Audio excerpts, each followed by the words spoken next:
Hello friends, welcome to my YouTube channel top SSC GK में।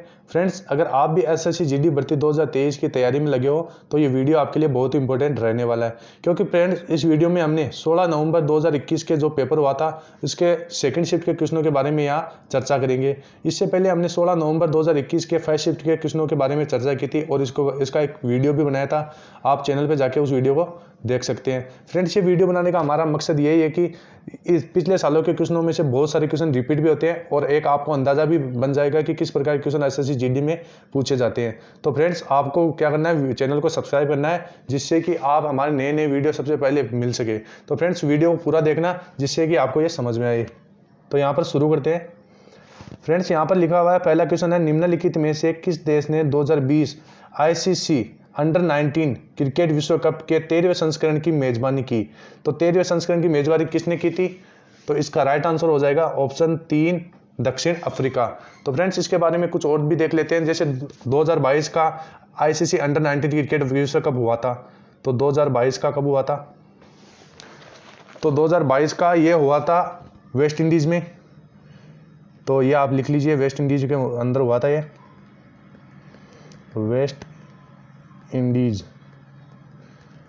के अंदर हुआ था। और 2020 आईसीसी अंडर 19 क्रिकेट विश्व कप एक अंतर्राष्ट्रीय सीमित ओवरों का क्रिकेट टूर्नामेंट होता है। मतलब ये कुछ ओवरों का क्रिकेट टूर्नामेंट होता है और जनवरी और फरवरी 2022 में हुआ था। ये जनवरी से फरवरी 2022 के मध्य ये हुआ था और इसमें 16 टीमों ने भाग लिया था। तो फ्रेंड्स, ध्यान रखना है, कुल कितने टीमों ने? 16 टीमों ने इसके अंदर भाग लिया था। और यह अंडर 19 क्रिकेट विश्व कप का 14वां संस्करण है। तो 2022 वाला कौन सा संस्करण है? 14वां संस्करण है, ये ध्यान रखना है। 14वां संस्करण है। और पहला जो वेस्ट इंडीज में आयोजित किया गया था, बांग्लादेश गत चैंपियन थे। तो बांग्लादेश इसमें गत चैंपियन रह चुकी है। तो ये फ्रेंड्स, इसके बारे में आप देख लीजिए 2022 का कब हुआ था और कहाँ हुआ था। तो 14 जनवरी से 5 फरवरी के मध्य हुआ था। ये भी आपको ध्यान रखना है, 14 जनवरी से 5 फरवरी के मध्य हुआ था ये। और इसमें कुल 16 टीमों ने भाग लिया, 50 ओवर का मैच था और 14वां इसका संस्करण था। आगे देखते हैं फ्रेंड्स। अगला क्वेश्चन आपका, ये देख सकते हैं आपकी स्क्रीन के ऊपर।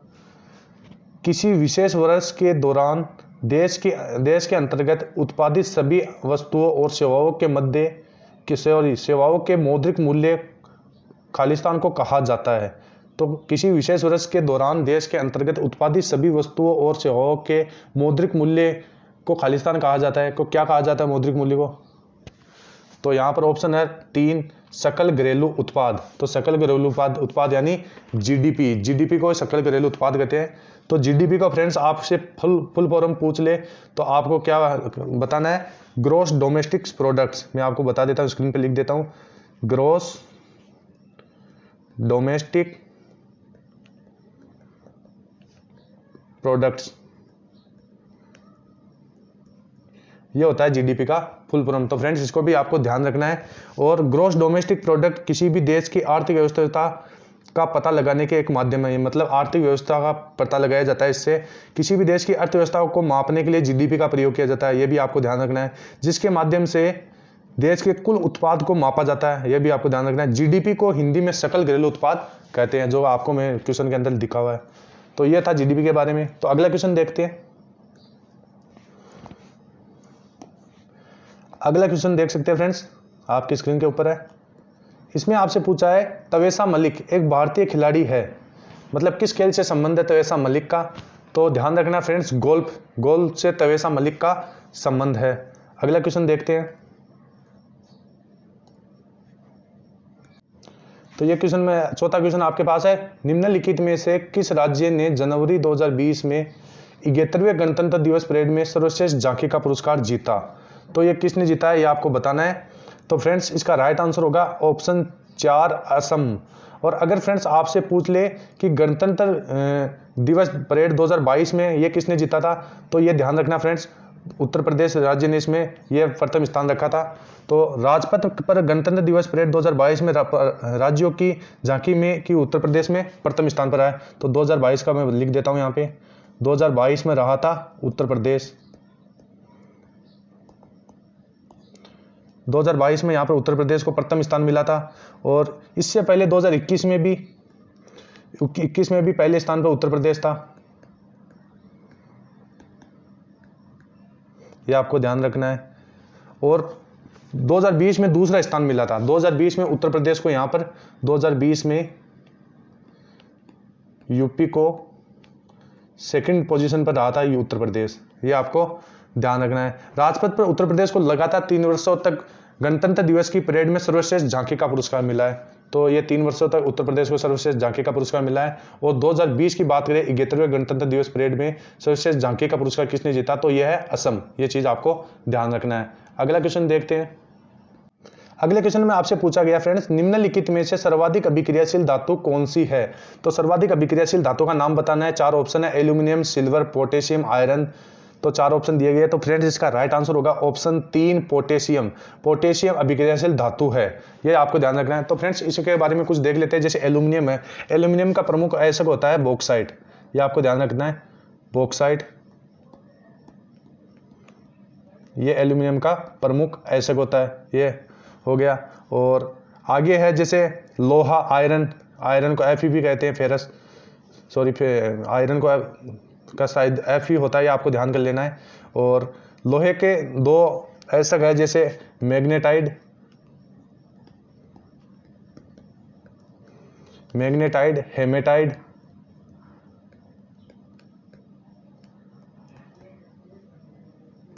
सिडरेटाइट,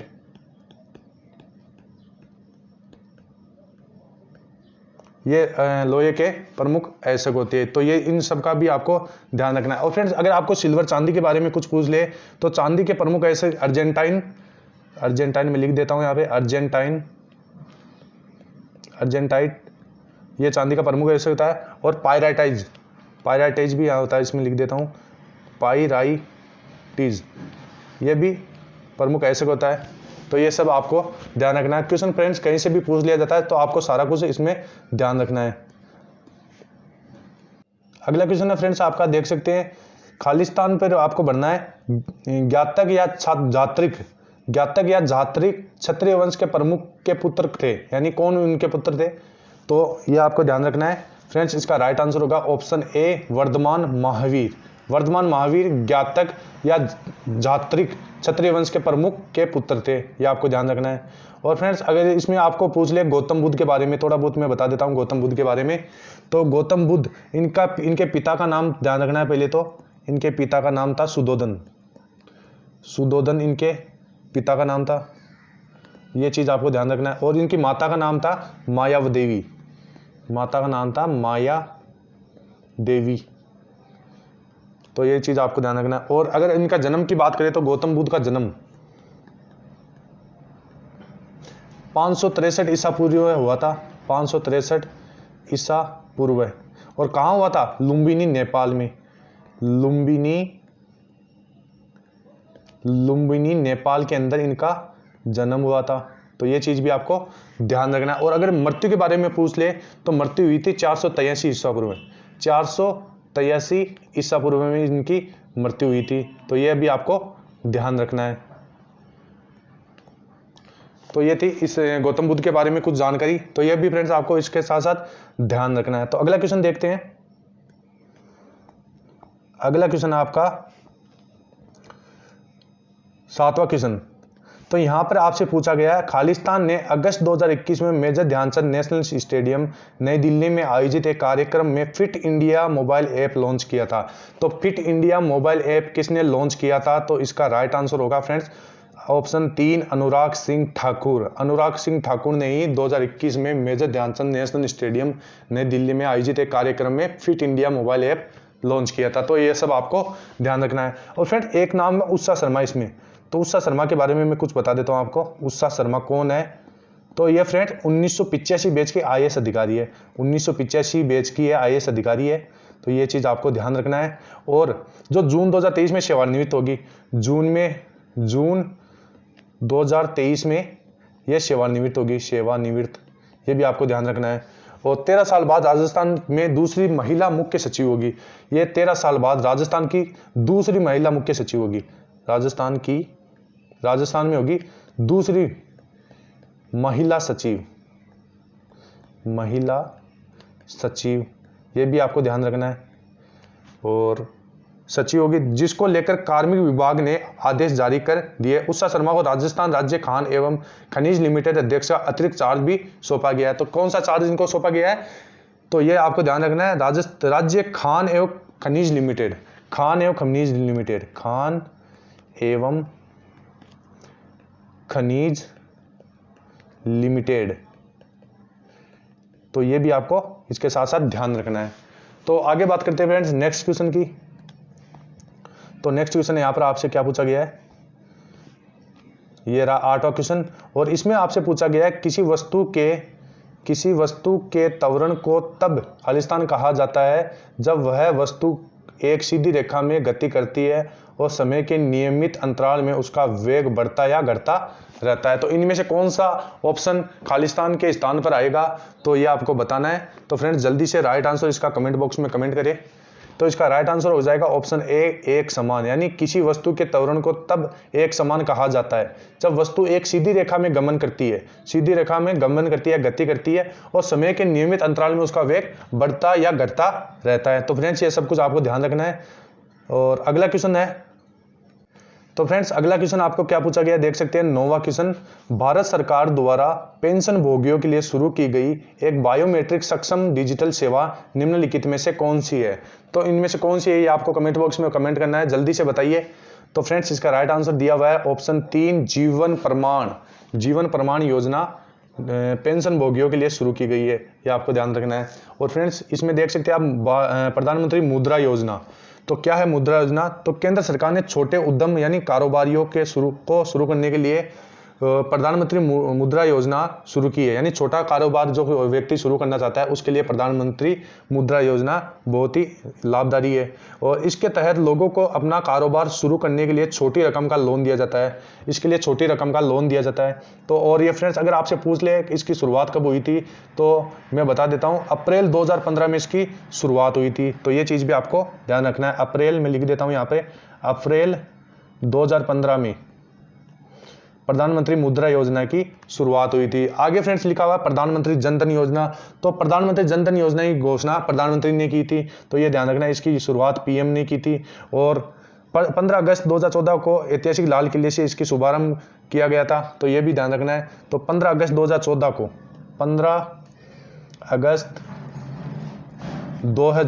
को लाल किले से की थी, जिसका शुभारंभ 28 अगस्त 2014 को पूरे देश में हो गया था।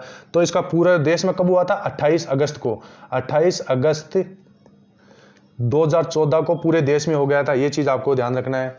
और आगे देख सकते हैं फ्रेंड्स आपके पास है जीवन ज्योति बीमा योजना, आगे लिखा हुआ है जीवन ज्योति बीमा योजना। तो फ्रेंड्स इसके बारे में बता देता हूं कि इस योजना की शुरुआत केंद्र सरकार द्वारा 9 मई 2015 को देश के नागरिकों को पॉलिसी का लाभ पहुंचाने के लिए की गई है। तो ध्यान रखना इसकी, बस आपको डेट याद रखना है, 9 मई 2015 इसको इस योजना की शुरुआत हुई थी। तो नेक्स्ट क्वेश्चन देखते हैं। तो फ्रेंड्स अगला क्वेश्चन आपसे पूछा गया है, भारतीय जीवन बीमा निगम अधिनियम संसद द्वारा खालिस्तान में पारित किया गया है, मतलब कौन से सन में पारित किया गया है ये आपको बताना है। तो इसका राइट आंसर होगा फ्रेंड्स आपके सामने लिखा हुआ है 1956 में, यानी भारतीय जीवन बीमा निगम अधिनियम संशोधन 1956 में पारित किया गया था। तो ये चीज भी आपको ध्यान रखना है। नेक्स्ट क्वेश्चन देखते हैं। तो अगला क्वेश्चन फ्रेंड्स आपके सामने है 11वां क्वेश्चन, भारत सरकार ने वर्ष, कौन से वर्ष में पूछा है, में आयुष्मान भारत प्रधानमंत्री जन आरोग्य योजना को मंजूरी दी। तो friends very very important question है, आपको ध्यान रखना है कब दिया गया था। तो इसका राइट आंसर होगा 2018। तो फ्रेंड्स मैं आपको बता देता हूं, आयुष्मान भारत प्रधानमंत्री जन आरोग्य योजना 23 सितंबर 2018 को रांची झारखंड में प्रधानमंत्री श्री नरेंद्र मोदी द्वारा शुरू की गई। तो कब इसकी योजना का, तो मैं बता देता हूं 23 सितंबर 2018 को इस योजना का शुभारंभ हुआ था। और कहां से हुआ था, रांची झारखंड में। तो यह भी ध्यान रखना है, रांची झारखंड। तो यह सब भी आपको ध्यान रखना है। अगला देखते हैं फ्रेंड्स। अगला क्वेश्चन फ्रेंड्स आपके सामने है, यहां पर आपसे पूछा गया है 1865 में निम्नलिखित में से किसे बॉम्बे का पहला नगर आयुक्त नियुक्त किया गया था। यानी 1865 में निम्नलिखित में से किसे बॉम्बे का पहला नगर आयुक्त किया गया था। तो यह है आर्थर कॉरफेड को पहला नगर आयुक्त किया गया था। तो यह भी आपको ध्यान रखना है। अगला क्वेश्चन देखते हैं फ्रेंड्स। नेक्स्ट क्वेश्चन आपके सामने इसमें लिखा है फ्रेंड्स 13वां क्वेश्चन देख सकते हैं। Courts of India past to present नामक पुस्तक के लेखक कौन है। तो इस पुस्तक का नाम बताया है। तो यहाँ पर इसके लेखक कौन है। तो फ्रेंड्स इस पुस्तक के लेखक है रंजन गोगोई। तो रंजन गोगोई इस पुस्तक के लेखक है। कोर्ट्स ऑफ इंडिया यानी कि पास्ट टू प्रेजेंट ये पुस्तक है रंजन गोगोई जी के द्वारा लिखी गई है। अब फ्रेंड्स शशि थरूर जी के बारे में बता देता हूं। शशि थरूर ने प्रभा खेतान फाउंडेशन द्वारा लॉन्च की गई शशि थरूर की नवीनतम पुस्तक द बैटल ऑफ बिलोंगिंग। तो इसके बारे में देख सकते हैं। इनकी एक प्रसिद्ध बुक है द बैटल ऑफ बिलोंगिंग। ये इनकी फेमस बुक है शशि थरूर जी की। तो ये भी आपको ध्यान रखना है। आगे फ्रेंड्स अगर आपको पूछ ले कि शशि थरूर ने दूसरी बुक कौन सी फेमस इनकी कौन सी बुक है। तो एन एरो ऑफ डार्कनेस ये भी ध्यान रखना है। तो मैं लिख देता हूं एन एरो ऑफ डार्कनेस। यह पुस्तक भी शशि थरूर जी के द्वारा लिखी गई है। और फ्रेंड्स आगे अगर आपसे पूछ ले सत्यार्थ जी नायक है इनके द्वारा कौन सी बुक लिखी गई है। तो श्री देवी की जी के नाम पर ये इन्होंने एक पुस्तक लिखी थी। तो ये भी आपको ध्यान रखना है। श्री देवी जी के नाम पर लिखी थी गर्ल विमेन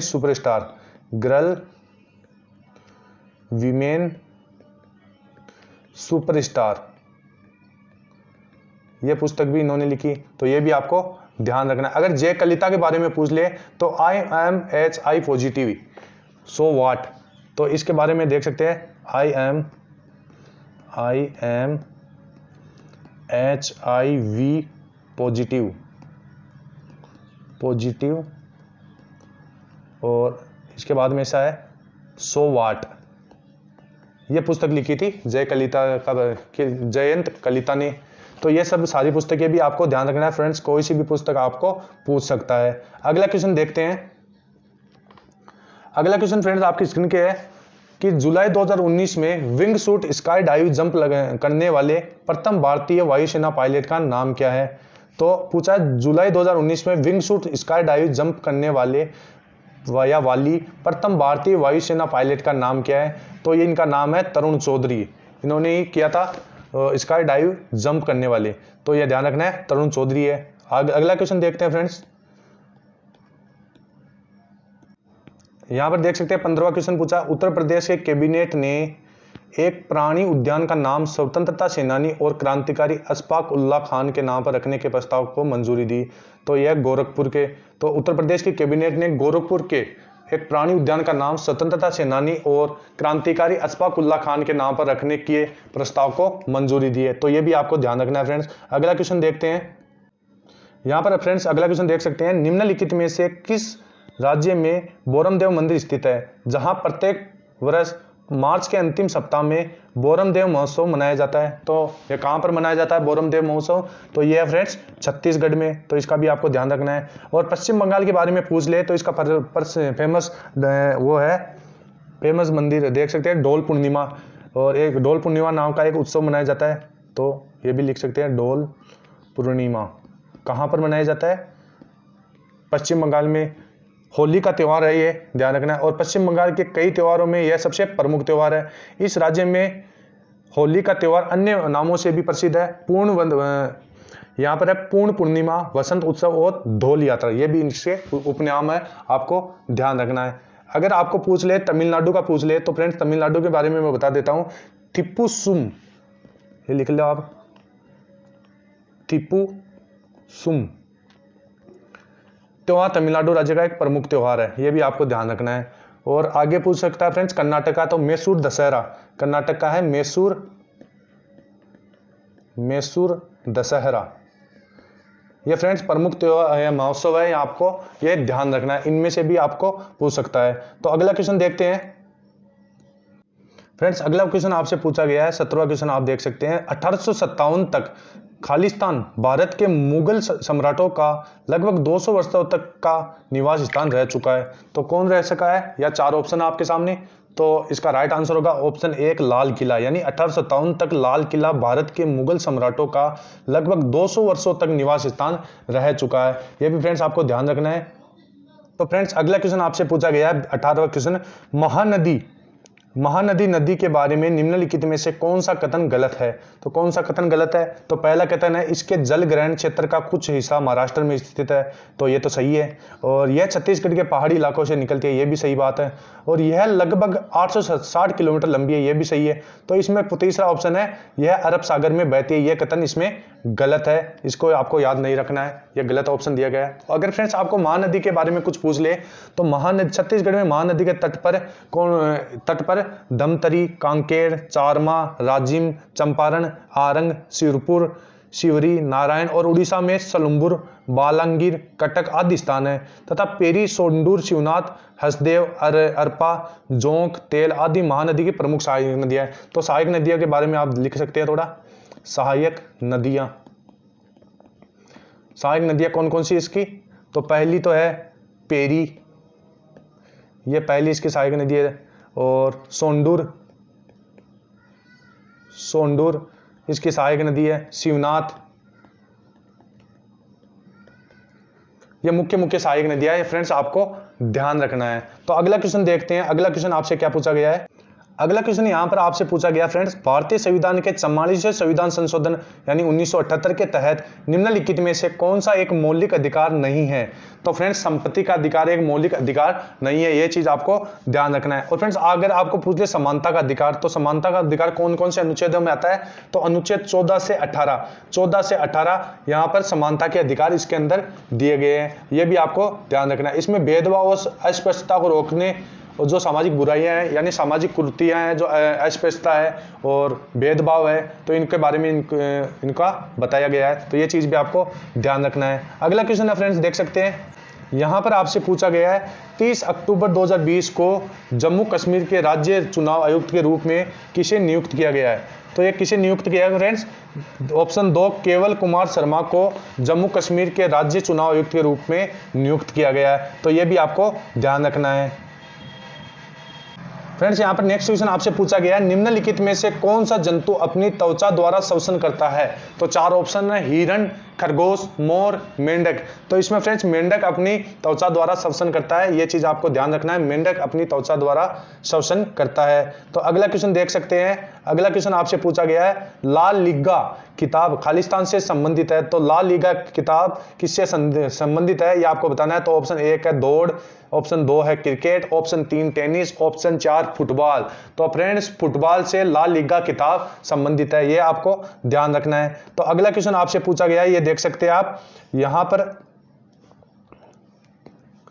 यहां पर 23वां क्वेश्चन देख सकते हैं आपकी स्क्रीन के ऊपर है, होजेनकल जलप्रपात किस राज्य से संबंधित है? होजेनकल जलप्रपात, तो फ्रेंड्स 4 ऑप्शन है, आंध्र प्रदेश, तमिलनाडु, केरल, महाराष्ट्र। तो इसका राइट आंसर होगा ऑप्शन 2 तमिलनाडु से होजेनकल जलप्रपात स्थित है। तो ये आपको ध्यान रखना है। अगला क्वेश्चन देखते हैं फ्रेंड्स। अगला क्वेश्चन यहां पर है 24वां क्वेश्चन आप देख सकते हैं आपकी स्क्रीन पर है, निम्न में से कौन सी अधातु बहुपरमाणविक है? तो ये 4 ऑप्शन है, हीलियम, सल्फर, ऑक्सीजन, आर्गन। तो आपको बताना है कौन सी धातु बहुपरमाणविक है। तो इसका फ्रेंड्स राइट आंसर हो जाएगा ऑप्शन 2 सल्फर एक बहुपरमाणविक धातु है, तो ये अधातु है, तो ये आपको ध्यान रखना है। अगला क्वेश्चन देख सकते हैं फ्रेंड्स, लास्ट और आज की टेस्ट का अंतिम क्वेश्चन है फ्रेंड्स। तो इसमें पूछा गया आपसे, निम्नलिखित में से कौन सा विकल्प मौर्य साम्राज्य के शासकों के सही कालानुक्रमिक क्रम को दर्शाता है? तो चार ऑप्शन दिए गए हैं। तो इसमें राइट ऑप्शन होगा ऑप्शन 2 पहले आता है चंद्रगुप्त, फिर बिंदुसार, अशोक और बृहद्रथ। यह ऑप्शन आपका राइट आंसर हो जाएगा। तो फ्रेंड्स कैसा लगा आपको वीडियो? अगर वीडियो अच्छा लगा तो वीडियो को लाइक कीजिए, अपने दोस्तों के साथ शेयर कीजिए और चैनल को सब्सक्राइब करके बेल आइकन को जरूर प्रेस कर दीजिए, जिससे कि आपको हमारे नए वीडियो सबसे पहले मिल सके। तो फ्रेंड्स मिलते हैं नेक्स्ट वीडियो में, तब तक के लिए जय हिंद, जय भारत, वंदे मातरम।